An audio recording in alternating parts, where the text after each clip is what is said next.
में आप लखनऊ की दूरी पूरी कर लेंगे और कितना आसान आपका आवागमन हो जाएगा।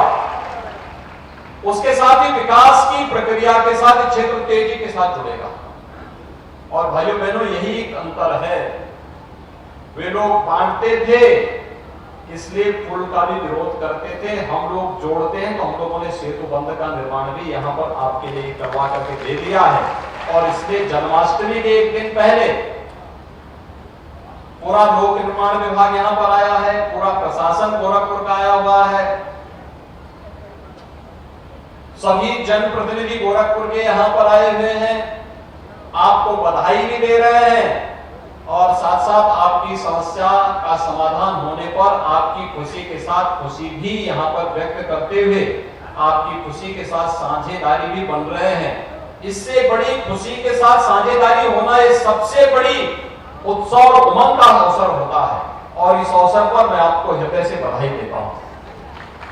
भाइयों बहनों, आपने देखा होगा ये क्षेत्र हमारा जो गोरखपुर के दक्षिणांचल का क्षेत्र है, बड़ा मेहनती क्षेत्र है, पुरुषार्थी क्षेत्र है, विकास से कोसों दूर रहा, लेकिन मेहनती और सांस्कृतिक दृष्टि से अत्यंत समृद्ध रहा है। राम जानकी मार्ग इसी रूट पर पड़ता है, पिछली सरकारों ने भुला दिया था। हम लोग आज अयोध्या के साथ भी इसका संबंध सीधे राम जानकी मार्ग के साथ जोड़ रहे हैं और सीतामढ़ी के साथ इस मार्ग को पहुंचाने का कार्य कर रहे हैं। इसीलिए जनकपुर धाम से अयोध्या को जोड़ने का भी एक महत्वपूर्ण माध्यम आपका ये क्षेत्र बनने जा रहा है। गोरखपुर का पहला बायोफ्यूल का प्लांट, ये जो पराली खेतों में होती है जिसको हमारा अन्नदाता किसान कभी जला देता था, आने वाले समय में इसको जलाने की आवश्यकता नहीं पड़ेगी। यानी आम के आम और गुठली के भी दाम मिलने वाले हैं आपको। धान को अपने खेत से काटेंगे, जो पराली बच जाती है उसको भी काट करके उससे भी ज्यादा पैसा आपको बायोफ्यूल के लिए, जब आप उसकी गठरी बांध करके देंगे बायोफ्यूल यूनिट में, उसका भी पैसा मिलेगा। और गाय के गोबर का और भैंस के गोबर का भी पैसा जब बायोफ्यूल वाला आपसे लेगा तो उसका भी अतिरिक्त पैसा आपको प्राप्त होगा। यानी हर प्रकार से जो प्रधानमंत्री जी की मंशा है, दो बातें, अगर हमें आत्मनिर्भरता के लक्ष्य को प्राप्त करना है, एक हमें परंपरागत खेती की तरफ जाना पड़ेगा, प्राकृतिक खेती की तरफ, क्योंकि लागत को कम करना, उत्पादन को बढ़ाना।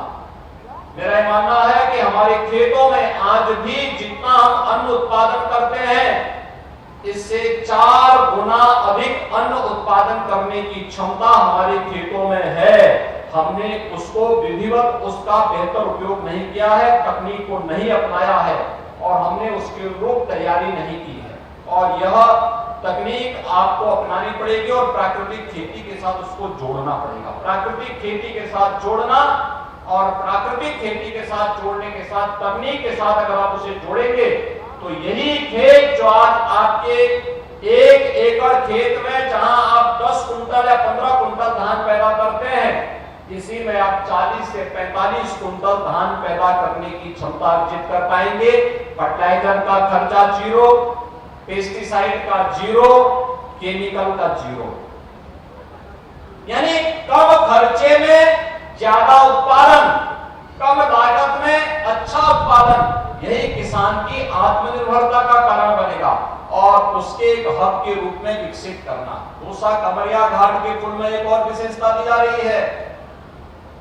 आने वाले समय में जब मल्टी मॉडल हब के रूप में हम लोग इस क्षेत्र को विकसित करेंगे, यहाँ का अन्नदाता किसान सब्जी उत्पादन करेगा, यहीं से कमरिया घाट के ही सेतु के माध्यम से उसको बुक करके दुनिया के देशों में पहुंचाने का काम किया जाएगा। अभी तक तो यहाँ के लोग बैंकॉक, थाईलैंड और दक्षिण पूर्व एशिया के देशों में जाकर के काम धंधा करते थे, तब पैसा भेजते थे।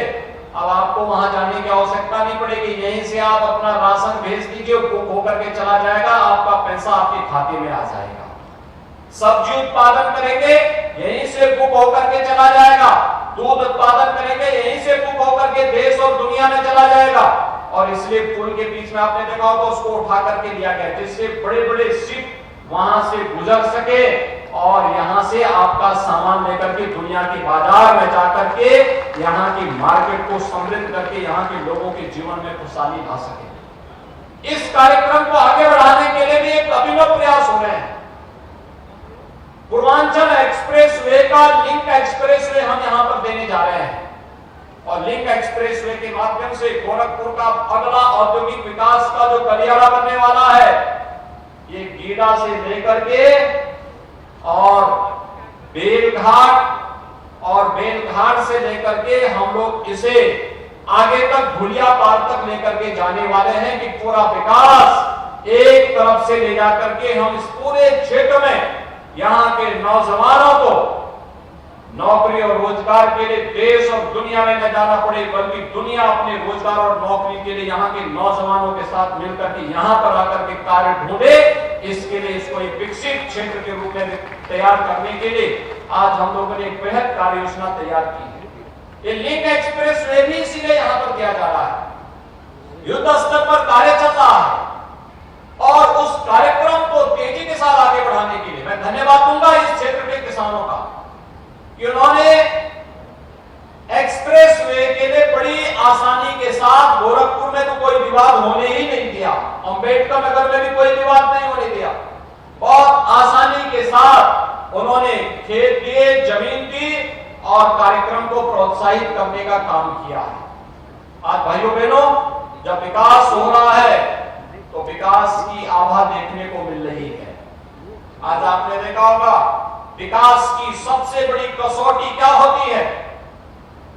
जब संकट आता है, हर व्यक्ति के सामने जान के लाले पड़ते हैं, हर व्यक्ति अपनी अपनी जान बचाने के लिए भागता हुआ दिखाई देता है। इस सदी की सबसे बड़ी महामारी के दौरान आपने देखा होगा कि कौन आपका सच्चा हितैषी हो सकता है। इसकी कसौटी की बात जब सामने आई थी तो प्रधानमंत्री मोदी जी के नेतृत्व में केंद्र की सरकार ने और राज्य की सरकार ने भी कहीं भी पीछे हटने का नाम नहीं लिया, बल्कि जनता जनार्दन के साथ खड़े होकर के उनके सुख दुख में सहभागी बनकर के उन्हें हर प्रकार की सुविधाओं से युक्त करने का कार्य किया।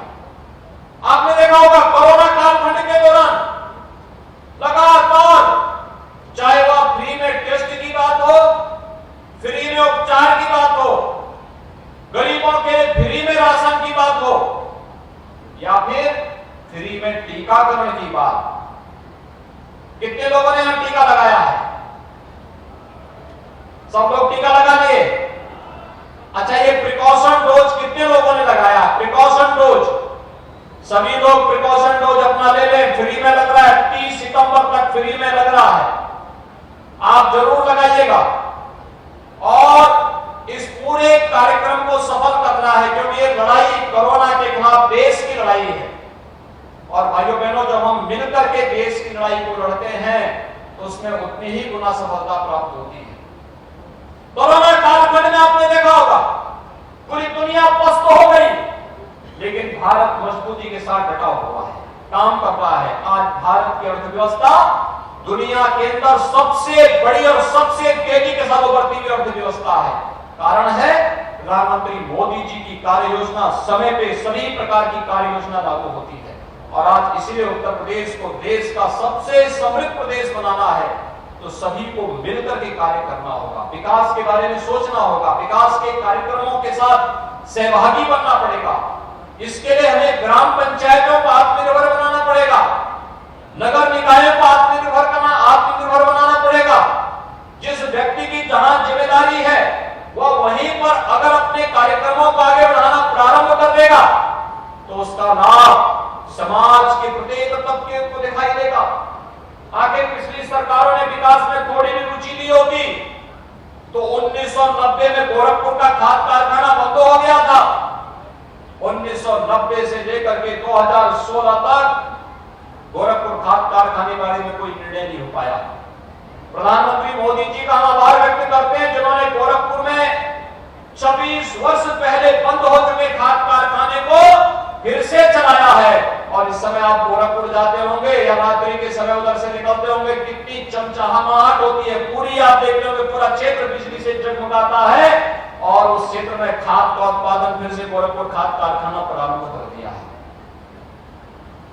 गोरखपुर में एम्स, गोरखपुर के बारे में आप सुनते तो थे कि गोरखपुर में इंसेफ्लाइटिस से हजारों मौतें हो रही हैं, लेकिन उपचार के लिए कोई महत्वपूर्ण साधन नहीं थे। आज मुझे बताते हुए प्रसन्नता है, विगत 5 वर्ष के दौरान हम लोगों ने इंसेफ्लाइटिस पर प्रभावी नियंत्रण करते हुए 95% मौतों को रोका है। कोरोना बीच में नहीं आता तो हम 5% को भी नियंत्रण तक कर चुके होते, और साथ साथ गोरखपुर में एम्स का भी निर्माण हो चुका है। गोरखपुर एम्स भव्य रूप से आप देखते होंगे, एयरपोर्ट के पहले भव्य इमारत जो बनी हुई है वही गोरखपुर एम्स है, जिस एम्स में उपचार के लिए इससे पहले गोरखपुर के लोगों को या पूर्वांचल के लोगों को दिल्ली जाना पड़ता था। आज उसके उपचार की सुविधा गोरखपुर में ही लोगों को प्राप्त हो रही है।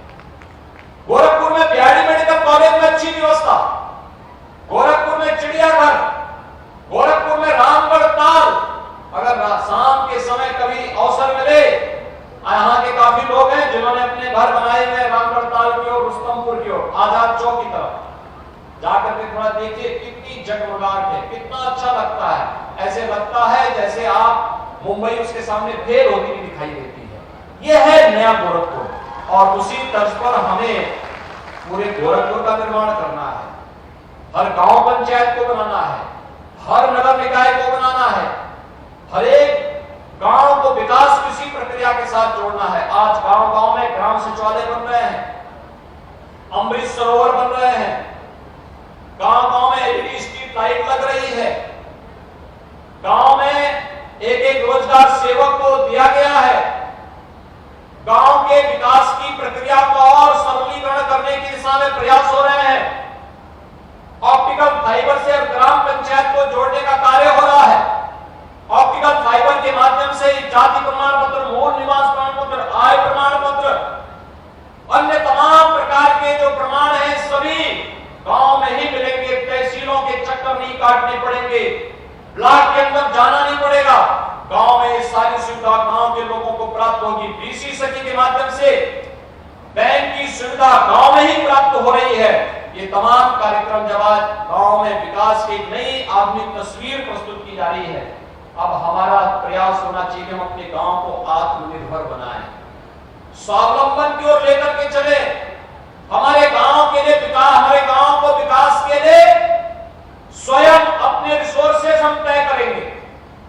गौशाला के माध्यम से, अमृत सरोवर के माध्यम से गांव की सार्वजनिक भूमि का बेहतर उपयोग करते हुए उस पैसे को गांव के विकास के साथ जोड़ते हुए, गांव में सामाजिक भावना का विकास करते हुए, सहकारिता समितियों को पुनर्जीवित करते हुए इन कार्यक्रमों को अगर हम आगे बढ़ाने का कार्य करेंगे, हमारा स्वावलंबन की ओर अग्रसर गांव, आत्मनिर्भर गांव का एक आदर्श तस्वीर प्रस्तुत करेगा, स्मार्ट गांव बनेगा। और अगर गांव स्मार्ट बना तो जनपद को स्मार्ट बनने में भी कोई देर नहीं लगने वाली। अगर जनपद स्मार्ट हो गया तो भाइयों बहनों, प्रदेश को स्मार्ट होने में कोई देर नहीं लगेगा। और जिस दिन प्रदेश स्मार्ट होगा उस दिन उत्तर प्रदेश के नौजवानों को फिर अपनी नौकरी और रोजगार के लिए कहीं बाहर जाने की आवश्यकता नहीं पड़ेगी। दुनिया यहां पर आएगी नौकरी ढूंढने के लिए, और उसी दिशा में प्रयास किए जाने की आवश्यकता है। इंफ्रास्ट्रक्चर डेवलपमेंट की सरकार जो ध्यान दे रही है, इसी के लिए दे रही है। ये विकास बेहतर तरीके से इसका लाभ आपको प्राप्त हो सके। आज के इस अवसर पर यहाँ पर जिन लोगों ने कमरिया घाट के पुल के लिए बहुत संघर्ष किया था, मुझे याद है उस समय की घटना, और उस समय आपने देखा होगा, देखिए कितना समय परिवर्तित होता। अच्छी सरकार होती है तो प्रशासन भी विकास के लिए आपके साथ पावड़े बिछा करके खड़ा हुआ है, आपको सम्मान दे रहा है, आपके पुरुषार्थ को सम्मान देने के लिए यहां पर एकत्र हुआ है। ये परिवर्तन है। जब सकारात्मक सोच के साथ हम कार्य करते हैं तो उसके सकारात्मक परिणाम भी आते हैं, और उसी सकारात्मक परिणाम को देने के लिए आज हमारी सरकार आपके द्वारा आई है, आपसे बताने के लिए कि सरकार विकास के बारे में बेहतर सोच के साथ आगे कार्य कर रही है। हम सब मिलकर के प्रधानमंत्री मोदी जी के हाथों को मजबूत करें। प्रधानमंत्री मोदी जी के नेतृत्व में भारत दुनिया की सबसे बड़ी आर्थिक महाशक्ति बनेगा। भारत को दुनिया की बड़ी ताकत बनाने के लिए हम सबको प्रधानमंत्री जी के उन पंच प्राण प्रण को, जो उन्होंने आजादी के अमृत महोत्सव कार्यक्रम के अवसर पर देश की जनता को याद दिलाए थे, उन पंच प्रण को हम सबको अपने जीवन का हिस्सा बनाना पड़ेगा कि भारत विकसित हो, गुलामी का अंश कहीं न रहे। उन सभी पंच प्रणों को अपने साथ जोड़ते हुए, संकल्पों के साथ जोड़ते हुए आगामी 25 वर्ष के दौरान अमृतकाल का उपयोग हम भारत को दुनिया के एक महाशक्ति के रूप में स्थापित करने में अपना योगदान दें। और उसके लिए हमें अपनी ग्राम पंचायत से शुरू करना पड़ेगा, अपनी नगर निकाय से हमें इसकी शुरुआत करनी पड़ेगी। इसके लिए आप सभी लोग प्राण से जुटेंगे इस विश्वास के साथ। यहाँ पर जिन लोगों ने उस समय आंदोलन किया था, श्री सतवंत प्रताप सिंह, श्री जय किशन मौर्य, श्री भिखारी प्रजापति, श्री बीडी सिंह, श्री विनय शाही, श्री शिवाजी चंद, ये सभी जितने भी उस समय यहाँ के प्रमुख कार्यकर्ता थे, काफी बड़ी संख्या थी, बहुत बड़ी संख्या है, उनका नाम मैं ले नहीं पाया हूं, लेकिन उन सबको और इस पूरे क्षेत्रवासियों को मैं हृदय से बधाई देता हूं, अपनी शुभकामनाएं देता हूं। भाइयों बहनों, इस अवसर पर मैं भारतीय जनता पार्टी के अपने एक प्रमुख कार्यकर्ता जिनका अभी निधन हुआ है, अपने कौशिक, श्री सूर्य प्रकाश सिंह कौशिक, मैं उनको इस अवसर पर विनम्र श्रद्धांजलि भी अर्पित करता हूं। एक अच्छे कार्यकर्ता थे, अकस्मात उनका निधन हुआ था और बहुत संघर्षशील थे। छात्र जीवन से ही उन्होंने संघर्ष के नए मानक स्थापित किए थे।